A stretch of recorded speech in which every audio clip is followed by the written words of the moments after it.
Dalam gereja purba, tubuh itu tidak boleh dibakar. Sebab itu menghina penciptanya. Sebab kita diciptakan itu bukan hanya roh saja. Manusia hanya roh saja tanpa tubuh itu hantu. Manusia tubuh saja tanpa roh itu mayat. Oleh karena itu yang masuk surga bukan hantu, bukan mayat. Yang masuk surga manusia. Jadi keseluruhannya utuh.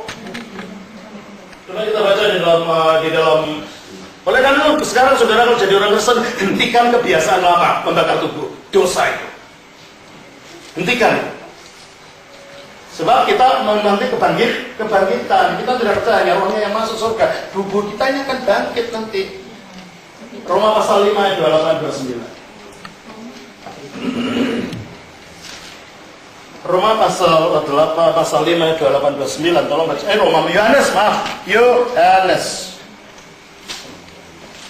Yohanes pasal 5 ayat 28-29.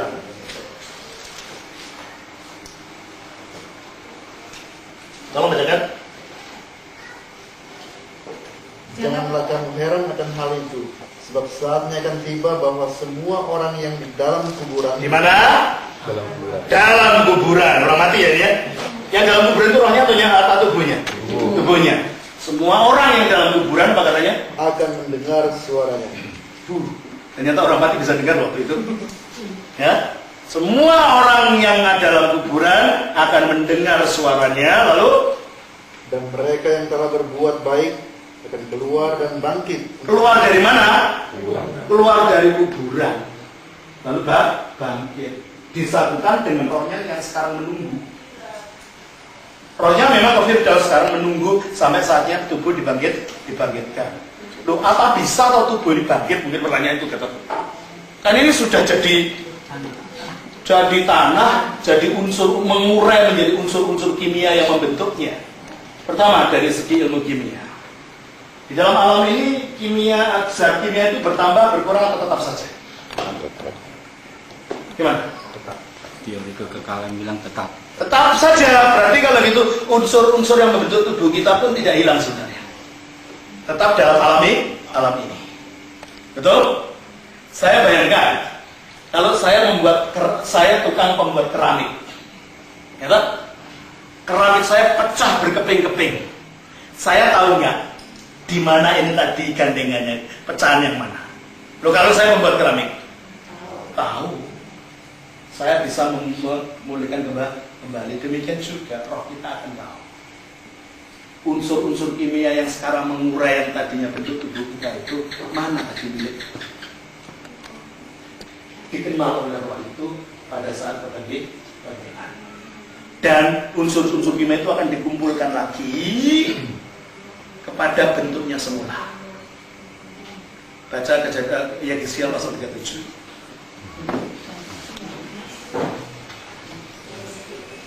Yeskiel pasal 37.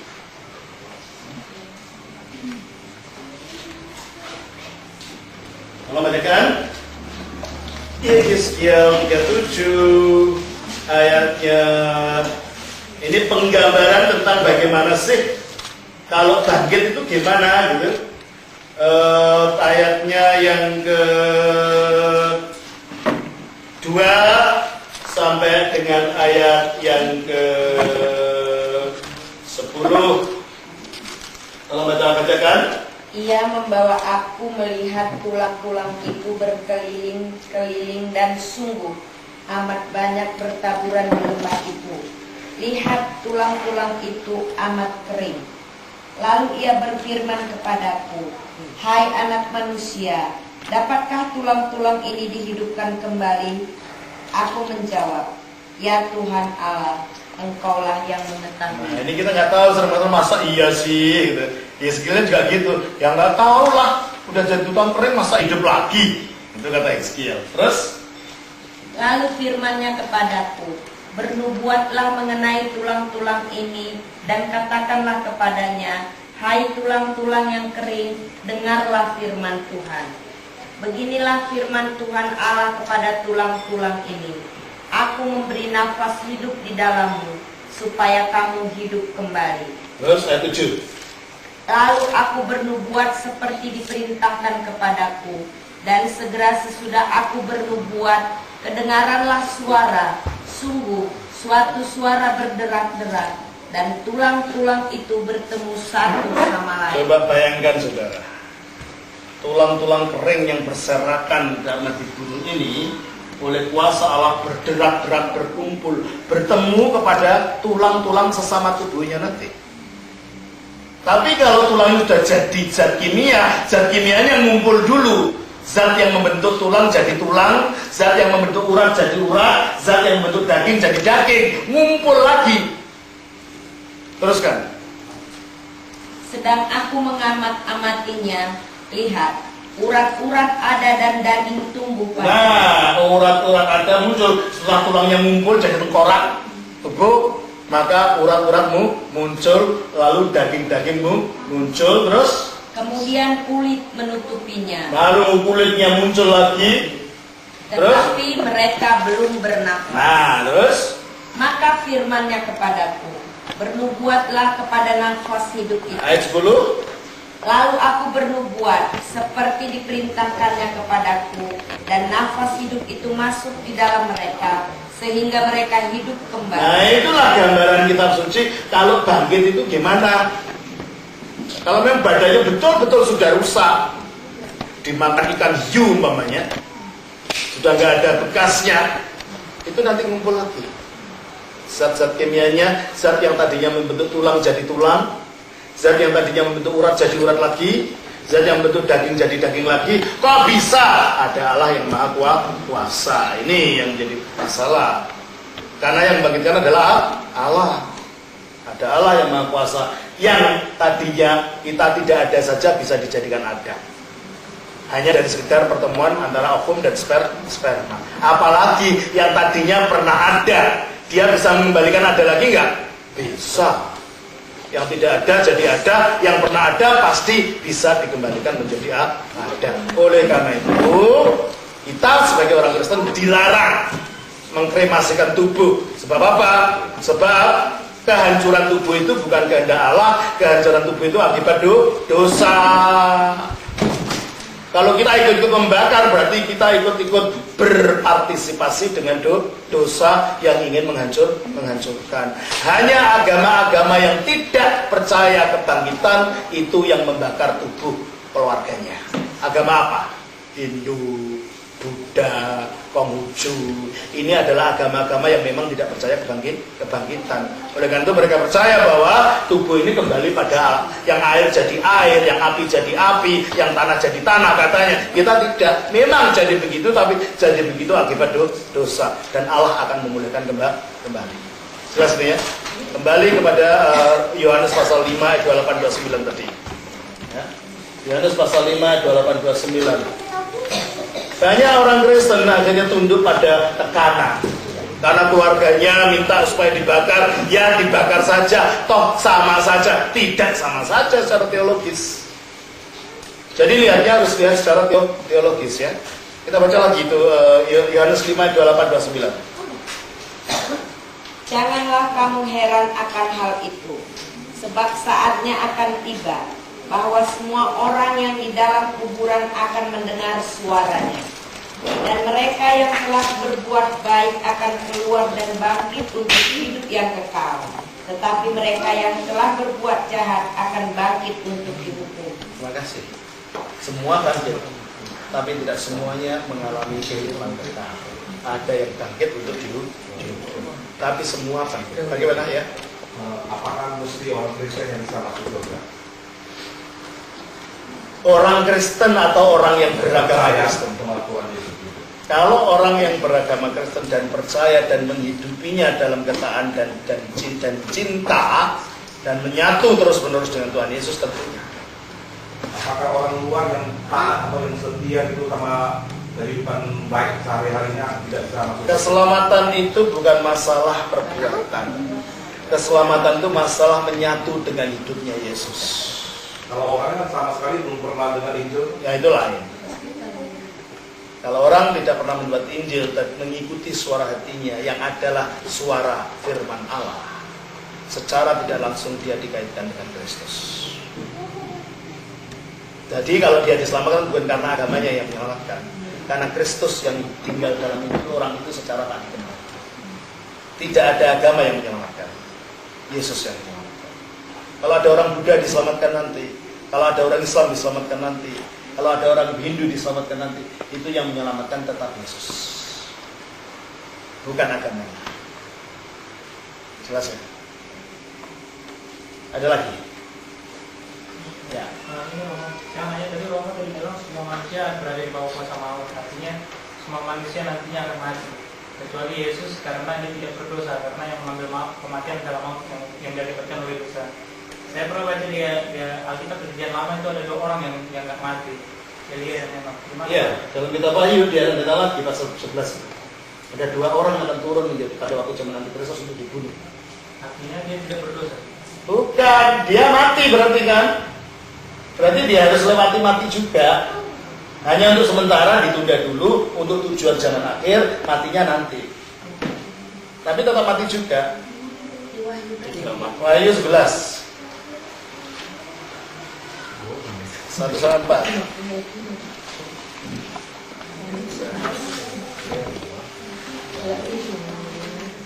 Wahyu 11.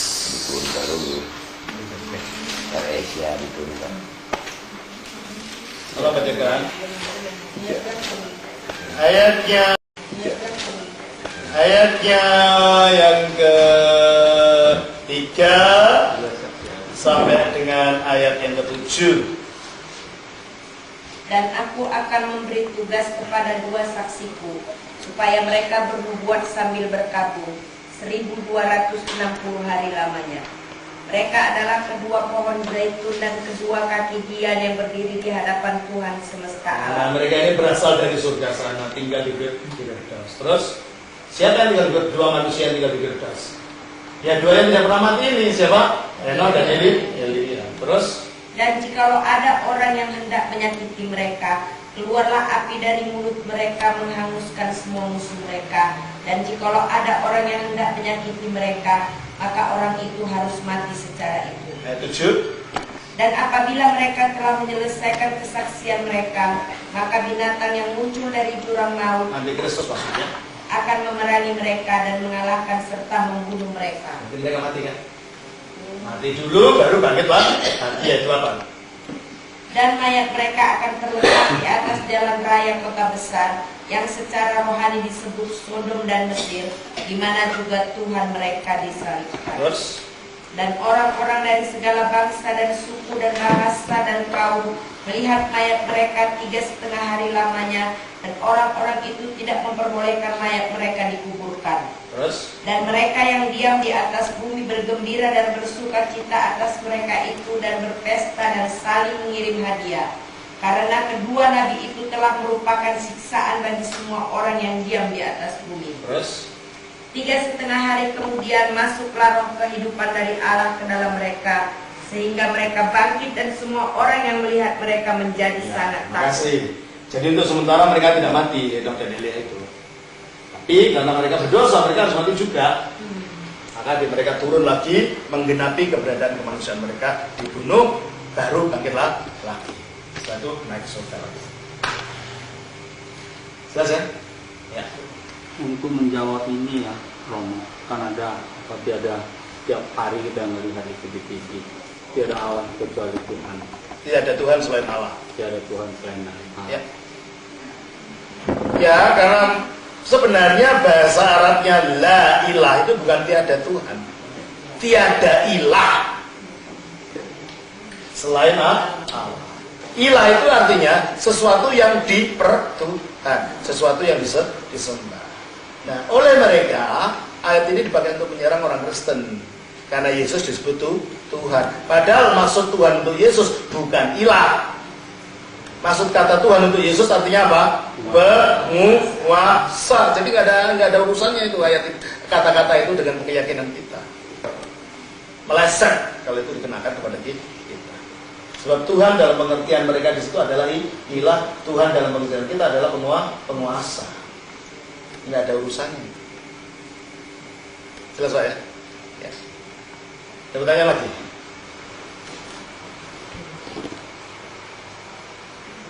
Pak Inung yang mau tanya. Ya. Ya. Sekiranya kita nanti sudah ini bangkit lagi, masih ada persaudaraan, masih ada Persaudaraan, tapi persaudaraan yang telah berubah. Kita bukan hanya bersaudara dengan semarga kita akan bersaudara dengan orang yang beriman dari Afrika, kita akan bersaudara dengan iman yang berasal dari kutub sana, kita akan bersaudara dengan iman orang beriman dari Jepang. Persaudaranya berubah. Kenapa dibilang kalau kita nanti meninggal kita akan jumpa dengan yang kita Ya, karena kita bukan hanya berjumpa dengan saudara kita saja, tetapi dengan saudara-saudara kita yang lain, yang berasal dari seluruh dunia ini. Semua jadi saudara. Ya, kita makin kenal nanti. Masih. Karena dalam tugas Nabi. Bagaimana kita tahu kita mengenal? Lukas pasal 16. kita masih ini, Ya, masih berkenalan gitu. perkenalan. Bukan hanya dengan sanak kita sendiri, bahkan kita berkenalan dengan tanpa perkenalan, kita berkenalan dengan nenek moyang yang dulu juga kita kenal. Ya, tiba-tiba kita tahu, oh itu si Raja Batak, itu paling di surga. Kita tiba-tiba tahu gitu ya. Ya. Kita baca dari Lukas pasal 16. Coba. Ketemu ada, dia tahu langsung itu ada. Dia pengen tahu. Kita baca Lukas 16 ayat yang ke 29.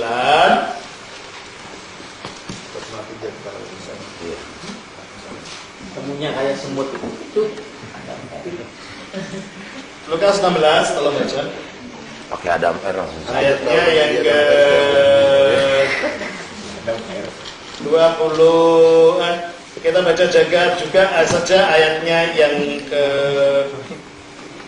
23 dan 24. Lukas 16. Orang kaya itu juga mati, lalu dikubur.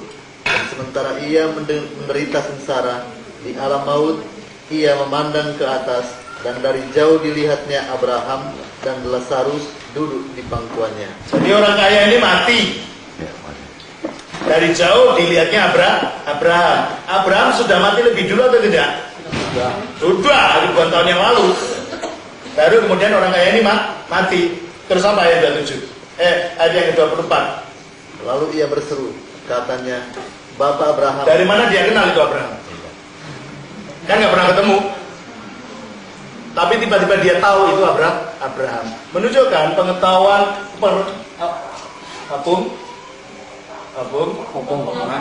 saya menjelaskan ini. Jadi di orang kaya di dalam Injil ini tadi, setelah mati dia bertemu dengan Abraham. Padahal kan Abraham sudah mati beribu-ribu tahun yang lalu.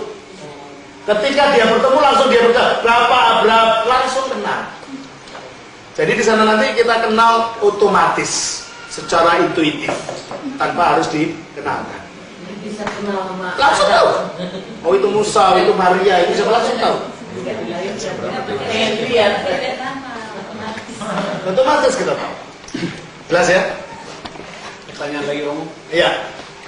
Sekarang ini kita udah tahu tentang berita kebenaran tentang Injil. Yesus adalah Tuhan dan Juru Selamat kita.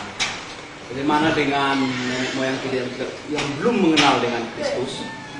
Apa tugas kita sebagai manusia yang telah mengenal Kristus dengan nenek kita yang tidak mengenal Kristus? Kita bisa memohon kepada Allah karena kita tidak tahu nenek moyang itu karena bukan kesalahannya sendiri tidak mengenal Kristus. Ini kan belum pengadilan akhir. Jadi penghakiman itu belum selesai. Jadi masih ada tenggang waktu di mana Allah dapat menunjukkan belas kasihannya yang dia sendiri tahu caranya.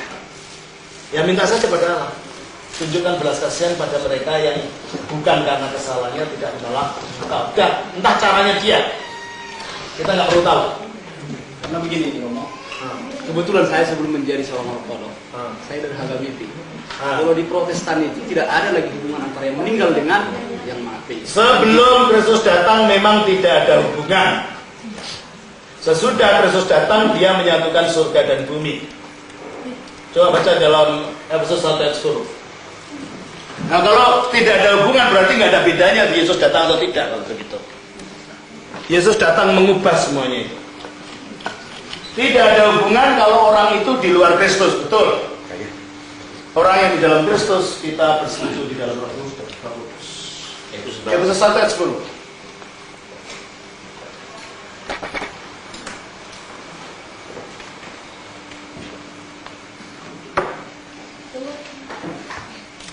Kalau bacakan Efesus 1 ayat 10.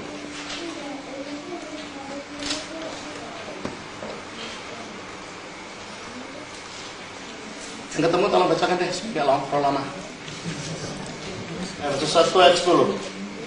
Sebagai persiapan kegenapan waktu untuk mempersatukan di dalam Kristus sebagai kepala segala sesuatu, baik yang di sorga maupun yang di bumi. Di dalam Kristus segala sesuatu yang di surga dan di bumi sudah disatukan. Gimana sih terpisah? Itu satu. Yang kedua, Ibrani pasal yang ke-12 ayat yang ke-22.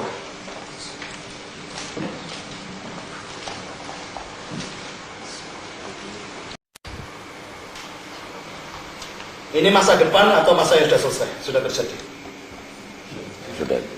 Sudah. Sejak kita percaya pada Kristus, otomatis kita menjadi anggota di sana.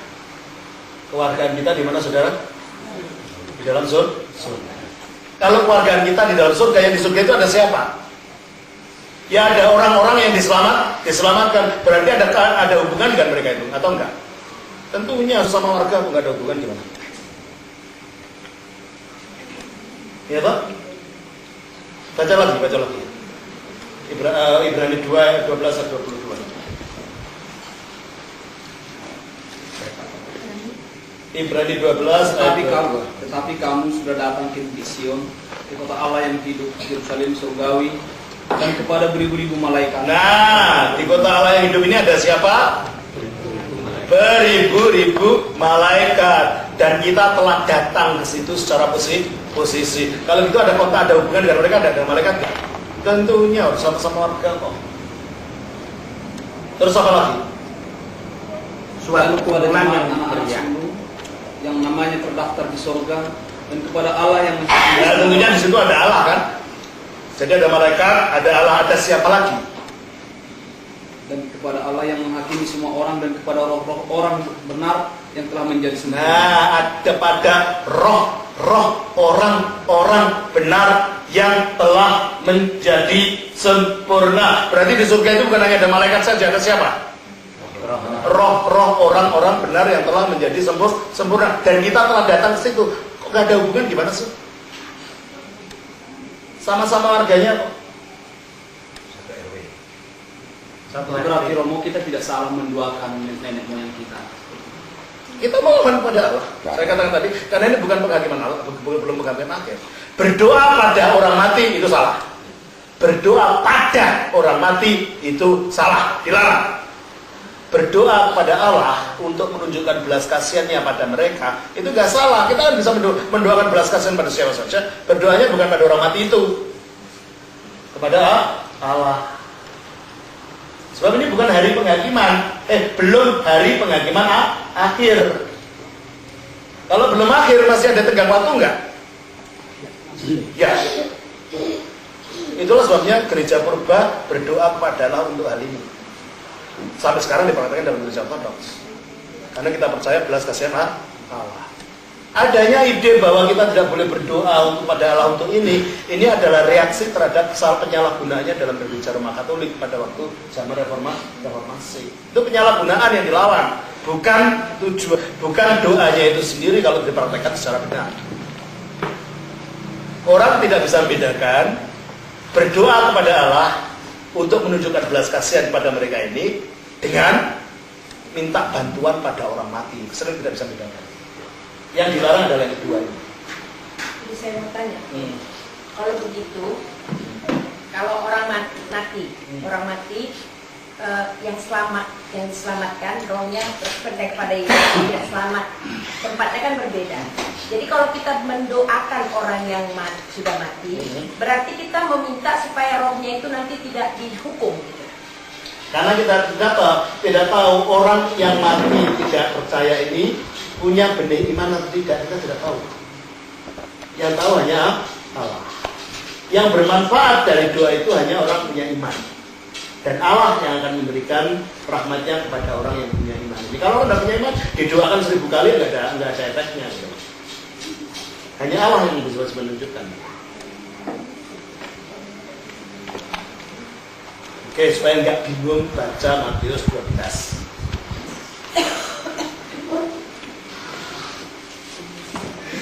Untuk saudara-saudara yang mengatakan berdoa untuk orang mati tidak boleh, tunjukkan ayatnya dalam Alkitab saya. Tidak ada hubungan. Tunjukkan ayatnya dalam Alkitab yang menyatakan tidak ada hubungan juga. Saya ganti tanya dulu. Cari ayatnya dari Perjanjian Lama sampai Perjanjian Baru yang mengatakan sesudah mati tidak ada hubungan. Cari ayatnya. Kalau ada begitu, saya akan percaya. Cari pada orang yang mengajar saudara-saudara itu. Tanyakan, ayatnya mana? Jangan karena reaksi terhadap sesuatu sebagai tradisi yang memang tadinya melawan gereja Roma Katolik. Jangan hanya percaya pada tradisi.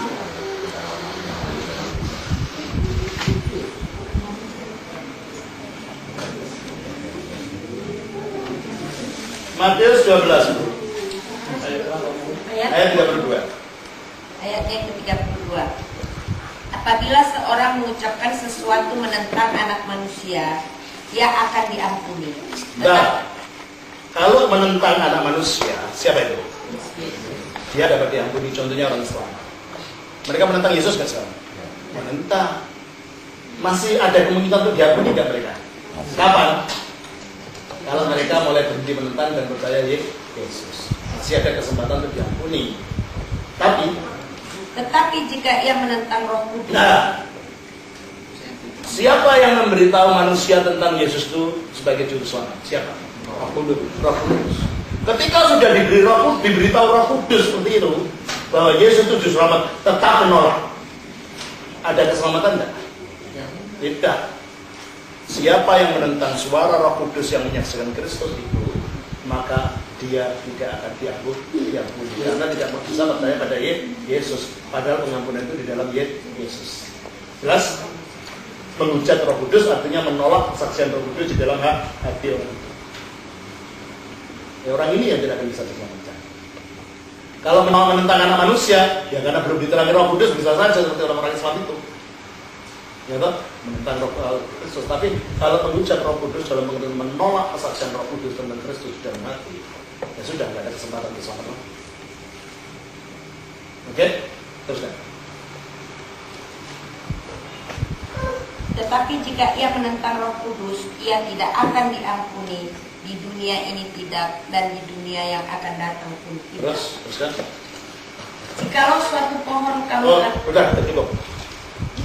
Jadi menurut ayat ini, dosa apa yang tidak bisa diampuni di dunia ini dan dunia akan datang? Di luar dosa itu ada pengampunan enggak? Pengampunannya di mana tadi menurut ayat ini?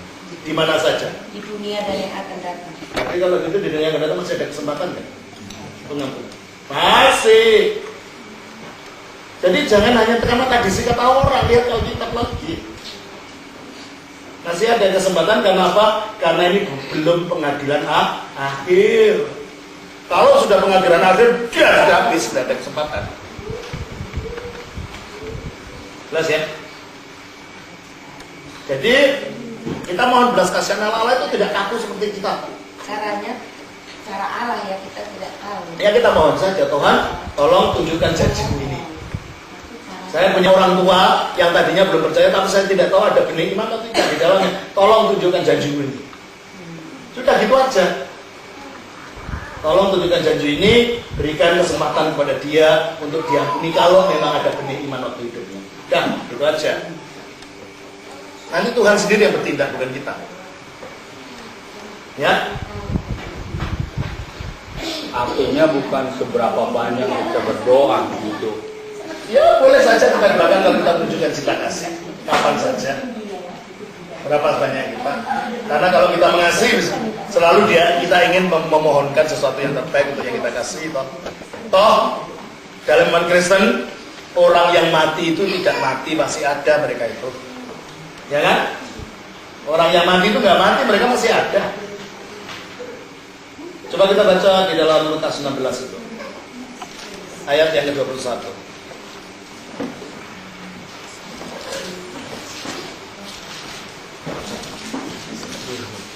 Gimana? Istirahat sebentar. Ya? Istirahat sebentar. Tidak apa-apa. Dan ingin menghilangkan. Sebentar kita baca dari ayat yang ke-19 ya. Ada seorang kaya yang selalu berpakaian jubah ungu dan kain halus, dan setiap hari ia bersukaria dalam kemewahan. Dan ada seorang pengemis bernama Lazarus, badannya penuh dengan borok. Ya, kita lihat yang orang kaya ini tidak punya nama. Karena apa? Dia tidak percaya Allah. Orang yang tidak percaya Allah, di hadapan Allah tidak ada namanya. Karena tidak tertulis dalam kitab kehidupan. Saudara boleh namakan yang baik-baik di sini. Bernamakanlah mewah ya, bunga yang cantik di sana tidak cantik di hadapan Allah, tidak punya nama. Ya. Tapi orang yang Lazarus itu dari apa? Kata Ibrani Eliezer. Eliezer itu apa? Allah penolong. Berarti orang ini menjadikan Allah sebagai penolongnya. Berarti orang ini adalah orang beriman. Yang satunya orang kafir, tidak punya nama. Yang satunya adalah orang yang menjadikan Allah penolongnya. Eliezer. Teruskan. Eliezer. Teruskan. Dan ada seorang pengemis bernama Lazarus, badannya penuh dengan borok, berbaring dekat pintu rumah orang kaya itu. Terus? Dan ingin menghilangkan laparnya dengan apa yang jatuh dari meja orang kaya itu. Terus? Malahan anjing-anjing datang dan menjilat boroknya. Terus? Kemudian matilah orang miskin itu, lalu dibawa oleh malaikat-malaikat ke pangkuan hati. Stop. Orang miskin tadi orang beriman atau tidak? Ketika mati apa yang terjadi? Dibawa malaikat. Berarti kalau orang beriman mati itu dijemput malaikat. Berarti orang mati itu habis enggak riwayatnya? Tidak, masih ada. Saudara-saudara kita enggak hilang, ada itu. Kalau orang Islam katanya orang mati akan ditanya dalam kubur, ya kan? Kalau kita enggak, orang mati dijemput oleh malaikat. Mengapa kira-kira? Sebab mereka tidak dikenal. Kalau saudara datang saja ke rumah SBY sana, kalau saudara anaknya ditanya enggak sama penjaganya? Enggak. Kalau saudara orang lain ditanya dulu enggak? Mereka ditanya kata orang lain, bukan anaknya. Itu ya, itu begitu. Jadi itu pengakuan mereka begitu, menunjukkan mereka bukan anak Allah. Karena katanya ditanya siapa nama Tuhanmu. Iya. Kita nggak usah, mereka tahu kalau, oh iya itu anak Tuhan. Ini kan ini tentara-tentaranya Allah kan. Jadi udah anaknya dijemput, ayo pulang, bapak menunggu gitu. Terus? Orang kaya itu juga mati, lalu dikubur, dan sementara ia menderita sengsara. Coba dikubur pun masih merasa, berarti rohnya masih ada. Roh itu merasakan sakit karena terpisah dari Allah. Terus? Ia memandang ke atas, dan dari jauh dilihatnya Abraham dan Lazarus duduk di pangkuannya. Kenal dua-duanya punya nama. Sebab dua-duanya orang beriman, sementara dia tidak punya nama. Terus? Lalu ia berseru, katanya, Bapak Abraham, kasihanilah aku. Orang mati bisa berdoa nggak kalau itu? Bisa. Orang mati itu bisa berdoa. Bukan hanya orang hidup. Berarti punya rasa. Masa setelah mati kita biarkan gitu aja? Tikus kali. Kalau tikus nggak punya rasa, kalau orang mati punya rasa. Terus kan? Kasihanilah aku, suruhlah Lazarus supaya ia mencelupkan ujung Berarti jarinya. orang mati ini sebenarnya membutuhkan pertolongan. Doanya orang Kristen itu air sejuk untuk mereka.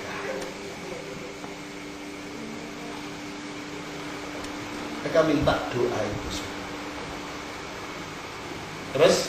Supaya ia mencelupkan ujung jarinya ke dalam air dan menyejukkan lidahku. Memangnya roh bisa ada air di situ? Itu kan alam roh sudah. Nah dia merasakan panasnya seperti panas dalam fisik, tapi yang dibutuhkan bukan penghiburan fisik, nggak ada air di situ itu. Terus? Sebab aku sangat kesakitan dalam nyala api ini. Teruskan.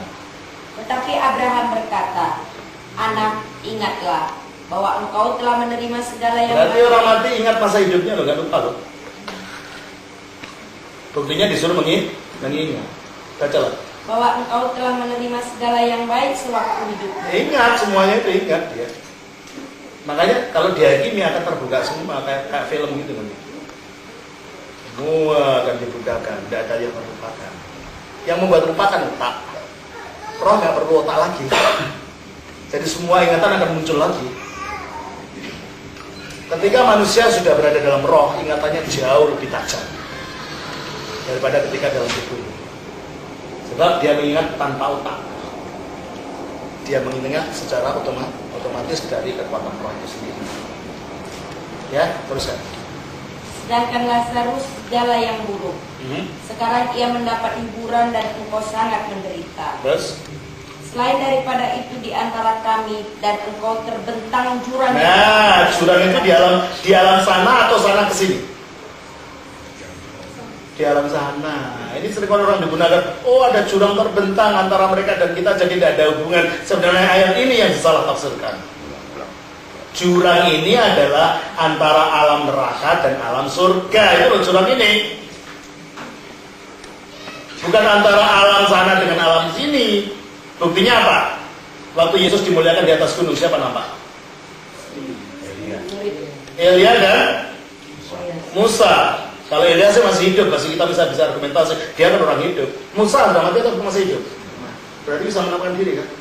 Kalau Tuhan mengizinkan, itu ada hubungan nggak dunia sana dengan dunia sini? Ya ada, buktinya Musa masih menampakkan diri sudah mati. Ya kan? Terus kan?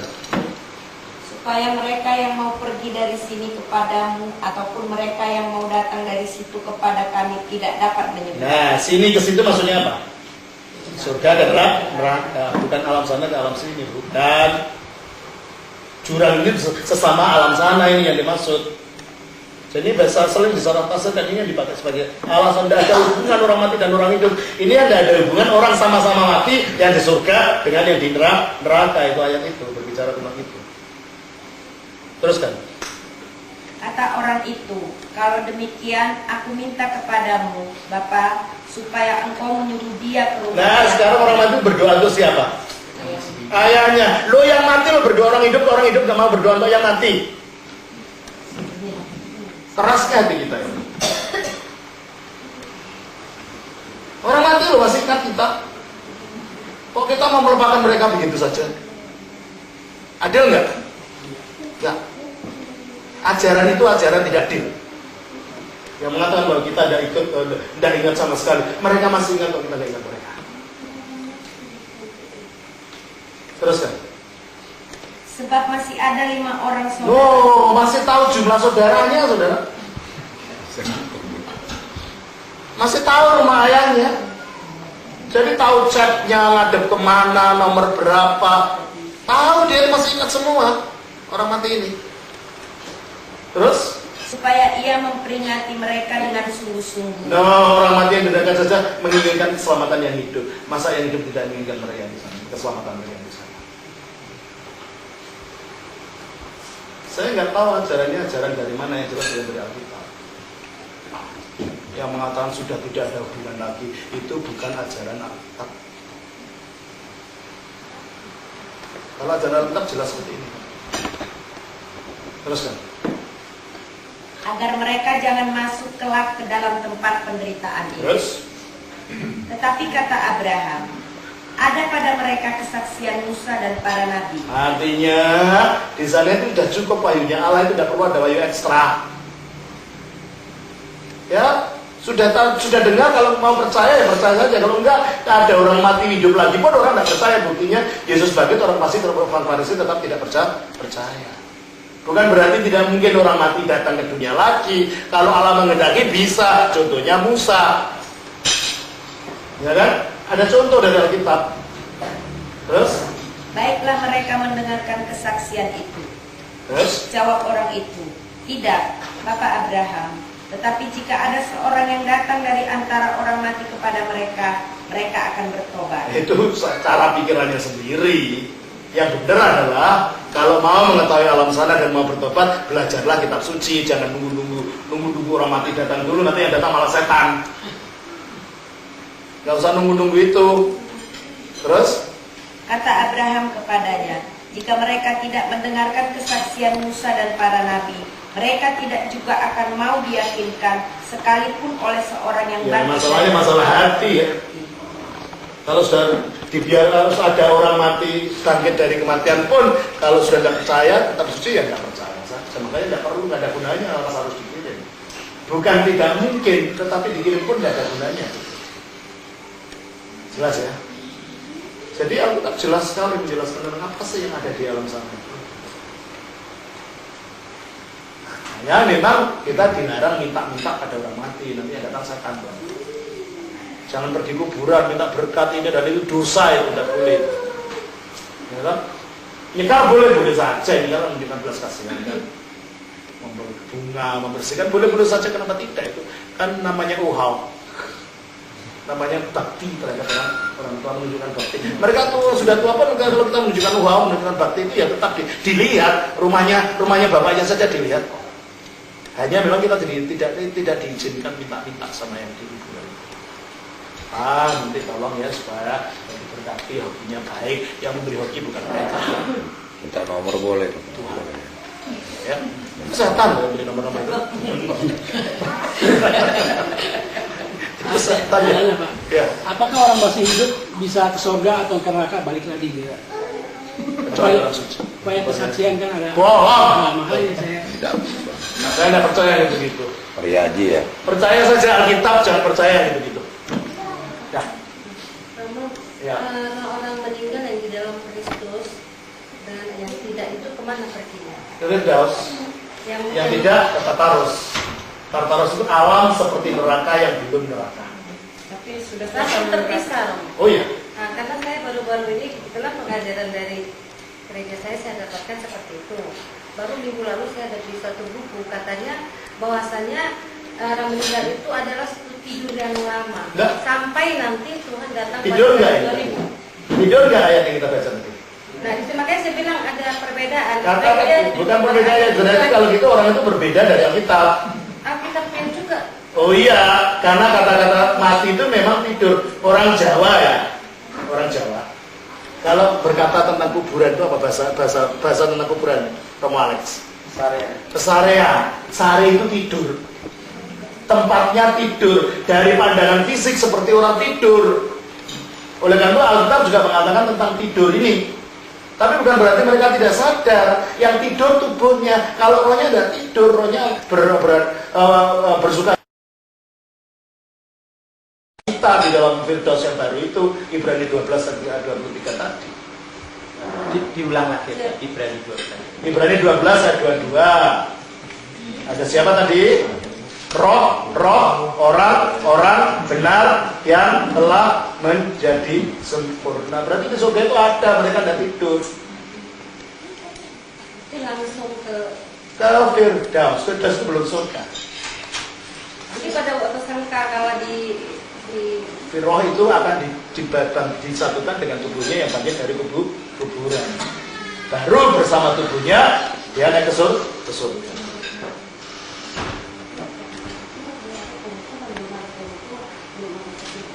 Sudah. Penghubungannya bukan dari Allah. Yang menghukum itu coba kita baca di dalam Lukas pasal 12.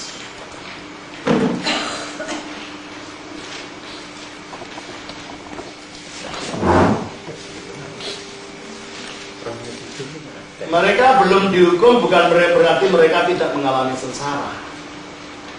Tetapi yang membuat sengsara bukan Allah. Siapa? Kita baca Lukas 12. Lukas 12 ayatnya 19 dan 20. Sesudah itu aku akan berkata kepada jiwaku, jiwaku ada padamu banyak barang, tertimbun untuk bertahun-tahun lamanya. Beristirahatlah, makanlah, minumlah dan bersenang-senanglah. Tetapi firman Allah kepadanya, hai engkau orang bodoh, pada malam ini juga jiwamu akan diambil daripadamu. Stop sampai di situ. Keero, dan dia berkata, top sikimu kita baca langsung dari bahasa ayat 12, 20. ipen theoteos. Maka Allah berfirman, Afron, orang bodoh, tafti tinihti, malam ini juga tin psikisu, jiwamu, apetusin, mereka akan tuntut abusu dari engkau. Jadi bukan diambil bahasa aslinya. Bahasa aslinya malam ini juga mereka akan tuntut jiwamu dari engkau, itu bahasa aslinya. Mereka di sini siapa? Pasti bukan Allah. Sebab Allah bukan mereka, Allah itu dia. Pasti bukan malaikat, karena malaikat tidak menuntut siapa-siapa. Malaikat hanya menjemput roh itu. Kalau itu siapa? Raja. Jadi ketika orang mati itu saudara, ada dua golongan roh. Rohnya malaikat yang akan jemput, roh jahat yang akan menguasai roh orang yang tidak beriman. Karena apa? Selama orang beriman itu hidup, sudah di bawah kuasa roh jahat. Efesus 2 ayat 1 dan 2. Kalau nggak salah. Efesus pasal 2 ayat 1 dan 2. Saudara pernah menunggui orang yang mau mati kan? Ada pengalaman apa saja? Kebetulan saya di depan bapak tua saya meninggal. Dia mau meninggal itu rasanya takut. Dalam rasa ketakutan, wajahnya jadi buruk sekali. Ada orang yang senang sekali jadi tersenyum. Berarti ada pengalaman-pengalaman yang aneh di situ. Ada dua kekuatan kata orang ini. Yang satu yang nuntut ini, yang satu yang akan dijemput ini. Siapa yang nuntut itu? Baca Efesus 2 ayat 1 dan 2. Efesus pasal 2 ayat 1 dan 2. Kamu dahulu sudah mati karena pelanggaran-pelanggaran dan dosa-dosamu. Orang yang tidak beriman itu mati secara rohani. Ya, kamu sudah mati karena pelanggaran-pelanggaran dan dosa-dosamu. Terus kamu hidup di dalamnya karena kamu mengikuti jalan dunia ini. Karena kamu mentaati penguasa kerajaan. Karena kamu mentaati penguasa kerajaan angkasa. Berarti orang tidak beriman itu dituntun siapa? Siapa penguasa kerajaan angkasa ini? Iblis. Terus apa terusnya? Yaitu roh yang sekarang sedang bekerja di antara orang-orang. Nah, roh ini diam nggak?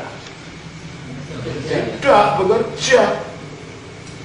Kalau orang masih punya tubuh saja diganggu oleh roh ini. Apalagi kalau roh itu sudah keluar dari tubuh yang bentuknya jadi sama dengan roh itu. Lebih diganggu tidak? Itulah sebabnya mereka akan menuntut jiwa itu pertama. Jadi ketika roh ini meninggalkan tubuh ke sana, nggak akan bebas karena dia harus melewati kerajaan angkasa. Makanya ngeri saudara setelah kita mengetahui ini. Nah, orang ini ketakutan ini maka membuat ajaran bahwa roh itu tidur. Yang tidur itu tubuhnya, bukan rohnya. Rohnya tidak tidur. Kalau roh itu tidur, maka roh tidak bisa menamakan diri seperti Musa. Kalau Firdaus. Jiwanya, tubuh dan jiwanya itu, karena kan mereka tidak dapat berbuat apa-apa tanpa roh ini. Ini sampai nanti sangka kalah. Tidak begitu kita sudah baca-baca kan. Kita baca lagi Wahyu pasal 6 ayat 9. Wahyu pasal 6 ayat 9. Perjanjian lama tidak mengenal akan kehidupan di alam sesudah maut. Dan ketika kalau ayat-ayat yang digunakan adalah ayat-ayat perjanjian lama itu tidak berlaku lagi. Sebab Yesus yang menjelaskan apa yang ada sesudah dia datang. Perjanjian lama yang mengajarkan orang sudah mati itu masuk Sheol. Sheol itu keadaan tanpa sadar seperti itu. Karena perjanjian lama belum ada Kristus. Nah, kalau ayat-ayat yang digunakan ayat perjanjian lama tentunya akan ngomong gitu. Tapi kita ingat, perjanjian lama sudah diterangi oleh perjanjian baru. Perjanjian baru lebih merupakan titik ijak, untuk mengerti perjanjian lama. Jangan perjanjian lama dibuat ngerti perjanjian baru, keliru itu nanti. Ya. Kita baca Wahyu pasal 9, pasal 6 ayat 9. Dan ketika anak domba itu membuka materai yang kelima. Dan ketika anak domba itu membuka materai yang kelima, aku melihat di bawah mesbah jiwa-jiwa mereka yang telah dibunuh. Nah, Yohanes melihat jiwa-jiwa mereka yang telah dibunuh. Berarti jiwa itu masih ada nggak? Masih ya. Terus? Oleh karena firman Allah dan oleh karena kesaksian yang mereka miliki. Terus? Dan mereka berseru dengan suara yang masa yang tidur bisa berseru? Jiwa itu berseru kan? Katanya, berapa lamakah lagi ya penguasa yang kudus dan benar, engkau tidak menghakimi dan tidak membalaskan kami. Poin saya adalah jiwa-jiwa yang ada di sana yang telah meninggalkan hidup ini ternyata masih sadar, bisa berseru, bisa ingat keluarganya, bisa ingat apa yang pernah dilakukannya pada waktu hidupnya. Itu kan jelas dari kitab suci tadi yang kita baca ini. Kalau kitab suci berbicara tentang jiwa itu tidur, kitab suci tidak pernah mengatakan jiwa itu tidur. Yang tidur adalah tubuh. Baca 1 Tesalonika pasal 4. Kalau dalam perjanjian lama memang ada kata-kata itu, ya memang karena Kristus belum datang. Jadi alam sana itu belum dibukakan rahasianya. Yang membukakan adanya alam sana itu Kristus. Sebab Kristus telah masuk ke alam sana, buka bangkit. Ya. Kita baca dari 1 Tesalonika 4. 1 Tesalonika pasal 4 ayatnya yang ke 17. Mulailah ayat yang ke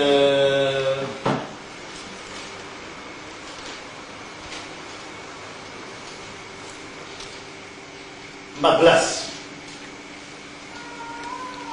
Karena jikalau kita percaya bahwa Yesus telah mati dan telah bangkit, maka kita percaya juga bahwa mereka yang telah meninggal dalam Yesus akan dikumpulkan Allah bersama-sama. Aslinya igar isteromen. Karena kalau kita percaya ότι Yesus apethanen ke anesti, bahwa Yesus telah mati dan bangkit, utos keoteos, demikian juga Allah tus kimitindas, mereka-mereka yang tidur, bukan mereka meninggal. Bahasa aslinya mereka-mereka yang tidur. Tus kimitindas, dia tu Yesus aksi sinapto, maka dia akan dikumpulkan bersama dengan Yesus, dibangkitkan bersama Yesus. Memang bahasa kitab suci untuk mati itu memang tidur. Karena apa? Karena tubuh ini seperti tidur. Makanya yang bangkit itu bukan roh. Yang bangkit itu tubuh. Roh tidak perlu bangkit. Sebab roh tidak mengalami mati. Oleh karena itu kalau dalam bahasa Inggris, kuburan itu apa? Cemetery. Cemetery itu dari kata apa? Bahasa Yunani kimitirion. Tempat orang tidur. Sebab tubuh itu di dalam kuburan seolah tidur, tapi rohnya tidak tidur. Oleh karena dalam kitab Wahyu tadi roh bisa berseru-seru. Dalam Lukas tadi roh bisa mengingat masa lalunya. Dalam Matius 17 ternyata roh yang mati, rohnya Musa itu dikirim untuk turun. Gimana itu tidur bisa dikirim kayak gini? Ya, saya kira itu saja. Ya, mari. Tanya kita sebagai orang Batak, tradisi ini paling sedikit tradisi orang Batak, adat istiadat itu apa salah? Tergantung adat istiadat yang mana. Kalau adat istiadatnya umpamanya menyembah orang mati, jelas itu sama. Karena ada adat istiadat yang bisa diterima, ada adat istiadat yang tidak bisa diterima. Yang tahu mana yang diterima dan yang tidak diterima adalah yang memiliki adat itu, sesuai dengan Injil atau tidak. Saya sebagai orang yang tidak menghayati budaya Batak, Saya tidak bisa mengatakan ini salah itu benar.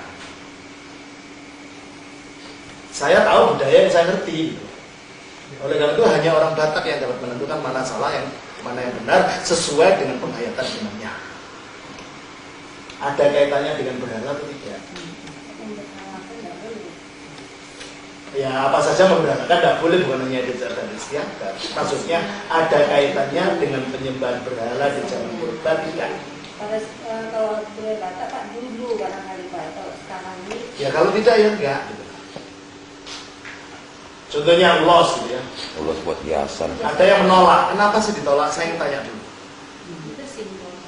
Ya makanya saya ingin tanya dulu. Yang menolak, ada yang menolak nggak di sini? Ada. Alasannya apa? Mereka nolak ulos. Saya tidak tahu, katanya nggak dibilang. Kenapa? Nggak cocok ke agama. Nggak cocoknya di mana itu maksud saya? Yang nolak, bukan yang terima ya. Saya ingin tanya yang nolak, supaya saya ingin tahu di dalam pikirannya apa sih kok ditolak itu apa? Karena saya tidak tahu budaya Batak ya. Dalam pikiran orang itu yang nolak ini sebabnya apa ditolak? Karena dia beragama.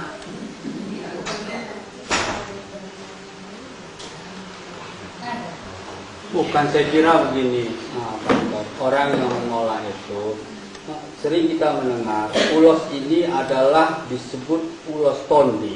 Tondi itu adalah roh-roh. Jadi dia ulos itu itu pembungkus rohnya. Saya kira kita perlu tolak ya. Karena ulos ini tidak bisa membungkus roh kita. Dengan apa roh itu bisa membungkus? Kalau dengan ulos, siapa bilang? Apa kata firman Tuhan mengenai ulos? Apa yang di luar daripada firman Tuhan yang bisa membungkus roh kita? Kalau dilihat dari situ. Tapi kalau dilihat ulos itu dari segi hiasan, ya kan, untuk menghangatkan tubuh, di mana salahnya? Ya kalau itu. Nah ya itu, makanya jadi mesti bisa kita memisahkan dengan tegas bahwa ulos ini tidak ada sangkut pautnya dengan roh kita. Ya, tentu. Jadi kalau hanya hiasan saja saya kira tidak masalah. Jadi ada sejauh itu tidak dikaitkan dengan penyembahan berhala, nggak jadi masalah. Ya. Mau nanya tentang asuransi. Maksudnya jaminan kematian ya, itu dosa dan tidak dosa gitu. Maksudnya Bang, bolehkah membuat jaminan kematian itu? Maksudnya asuransi kita masuk, itu kan ada jaminan kematiannya kalau mati sekian gitu. Itu dosa dengan tidak dosanya bagaimana? Nggak ada dosa sebab kita tidak ingin menyusahkan keluarga kita kalau kita tinggal. Kita ingin supaya keluarga kita mudah. Nah, karena penguburan itu membutuhkan biaya kan? Daripada keluarga kita nanti sulit, ya sudah bikin asuransi, sudah ada uangnya. Toh kita juga akan mati nanti. Nggak jadi masalah. Kenapa sih? Gitu kan? Membuat mudahnya keluarga kok dosa. Iya. Adik kandung saya sendiri sering kemasukan roh bapak saya yang mengaku bapak ayah kandung saya sendiri. Gimana itu Pak ya? Saya sudah bertahun-tahun. Bukan roh bapaknya, bukan. Itu roh jahat yang nyaman. Sudah bertahun-tahun nih. Ya, kadang-kadang satu bulan bisa 2-3 kali maksudnya masuk dia. Dia orang percaya bukan? Enggak, belum. Itu masalahnya. Kecuali kalau dia orang percaya, yang dia mau, saya bisa musir. Atas nama Yesus, bukan saya yang bisa musir. Satu lagi. Ya, jadi itu roh jahat. Sudah ada di waktu kemarin itu di Jakarta ada bapak yang diganggu, dia orang Bali, tadinya orang Hindu.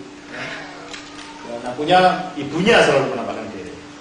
Sampai dia sakit ya. Sampai bengkak. Akhirnya saya doakan, dia mau percaya. Ya, saya usir, dan ketika saya usir dia rohnya itu bergerak-gerak gini. Dia katanya ibunya saya kasihan, Romo jangan diusir tuh ibu, suaranya ibu saya bukan, tolak itu.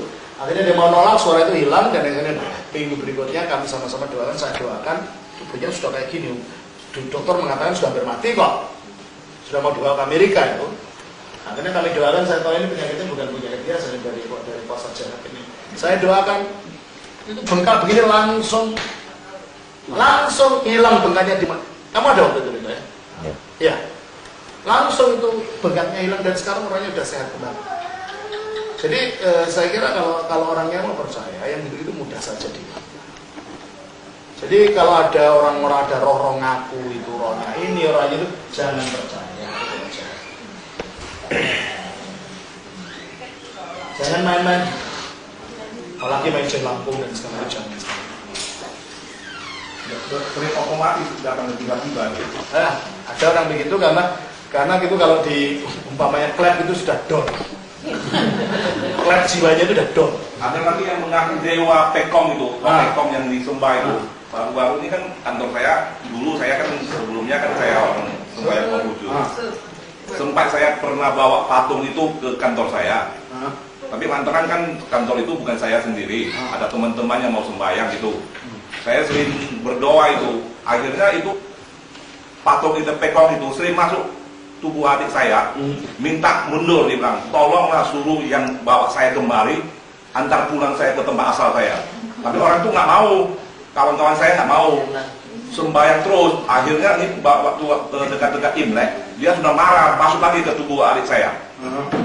Kali ini saya peringatan terakhir, dia bilang, ya, jangan coba-coba, dia bilang, saya nggak mau lagi di sini. Atau mungkin saya kan sering berdoa di dalam kantor saya, mungkin juga nggak tahan. Ya singkirkan saja, ada apa tahu di situ? Kan bukan saya sendiri di situ, kan saya tempatnya ada. Ya beritahu teman-temannya ini ganggu saya nggak mau. Kalau kamu kalau di tempatmu aja, saya nggak mau. Dan justru kali ini memang sudah berhasil, sudah dibawa. Ya, terus cuma dia sudah kasih peringatan terakhir melalui adik saya, katanya aku betul-betul nggak mau di sini lagi katanya. Terus saya tidak akan memberkati tempat ini, dia bilang. Terus pokoknya kalian bawa saya kembali ke tempat apalah, ke tempat asal saya lah. Terus masih sudah dibawa. Tapi bukan saya yang bawa, orang-orang itu yang bawa. Masih kerasukan? Sering kerasukan. Ya itu perlu didoakan, perlu dibawa. Bilang dia kalau mau didoakan supaya kamu nggak diganggu ini, mau nggak? Saya, saudara saya percaya pula itu bapak saya itu kan dia pernah kan maksudnya ngomong yang bukan yang tidak, lapor yang baik-baik itu ada sesuatu apa yang terjadi gini-gini.